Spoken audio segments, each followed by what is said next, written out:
ఎంత మంచి వాడవయ్యా చందమామ, నిన్ను చూసి పొంగిపోయే చదువులమ్మా.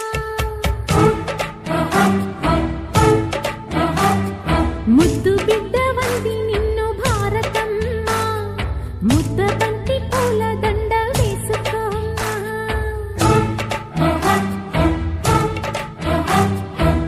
విద్యార్థుల కళ్ళలోనే భారతి ఉందమ్మా, మీకు బాధ కలుగుతుంది